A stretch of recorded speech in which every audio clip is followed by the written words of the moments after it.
The courtroom air was tense, thick with murmurs that rippled like a low tide.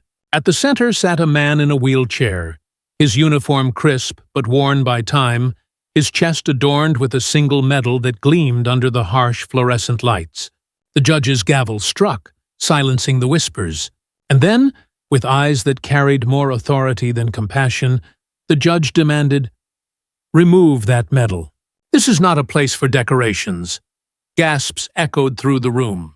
The veteran's hand trembled as it reached toward the medal, not out of defiance, but of disbelief. He had shed blood for his country, and now he was being asked to strip himself of its only visible acknowledgement.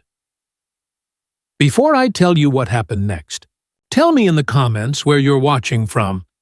I love knowing who's listening. The man was Sergeant Daniel Hayes, once a soldier who had led men through fire and chaos, now confined to steel wheels and aching memories. He looked down at the medal, the Silver Star, a reminder of nights when every heartbeat could have been his last. Around him, the courtroom's silence grew suffocating. Friends, strangers, even his own lawyer shifted uncomfortably. The judge's demand wasn't just an order. It felt like an erasure of honor itself. Daniel's thoughts spun back to the desert heat, the screaming wind, the faces of the brothers he had carried when their strength gave out. That medal wasn't vanity.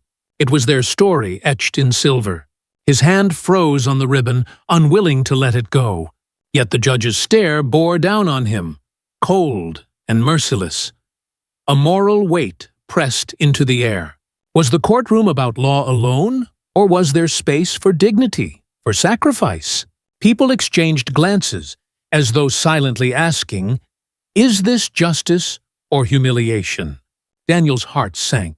He began unclipping the medal, each movement slow, painful, like peeling away the last of his pride. But before it left his chest, the heavy wooden doors creaked open. Every head turned. The room hushed into stillness.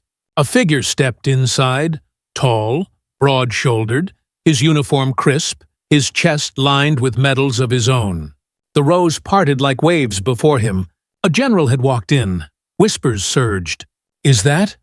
It can't be him. But it was. General Marcus Wright, a name spoken with reverence across the armed forces, stood in the doorway, his eyes burning with controlled fury. He didn't look at the judge. His gaze locked on Daniel. "Sergeant Hayes," he said, voice steady yet commanding, "leave that medal where it belongs." The courtroom erupted in murmurs, the sound of shifting bodies, held breaths, and swelling emotion. Daniel's hand dropped from the ribbon. The medal remained, gleaming like defiance itself. The judge stammered, suddenly stripped of authority. But the general wasn't finished. "This man's sacrifice is not an accessory to be removed at your convenience," Wright continued, his words striking like hammers. "That medal is not his alone. It belongs to every soldier who never came home. To order its removal is to dishonor them all." The silence afterward was thunderous. The judge's gavel hovered in his hand, but he couldn't strike it. The weight of the room had shifted. Even those who had never served felt the truth in the general's words. Eyes glistened, jaws clenched. One by one, the crowd began to rise to their feet, a silent stand of respect. Daniel's throat tightened. For the first time in years, he didn't feel small or broken or forgotten. He felt seen. The general walked forward, placed a firm hand on his shoulder, and nodded with a soldier's unspoken promise. "You're not alone, because kindness doesn't vanish. It waits, and it finds its way back." And in that courtroom, where a man was almost stripped of his honor, the medal shone brighter than ever, not just as a piece of silver, but as a beacon of resilience, dignity, and truth. If stories like this move you, don't just pass by. Subscribe, share, and leave your thoughts below. Together, we keep these voices alive. Script end.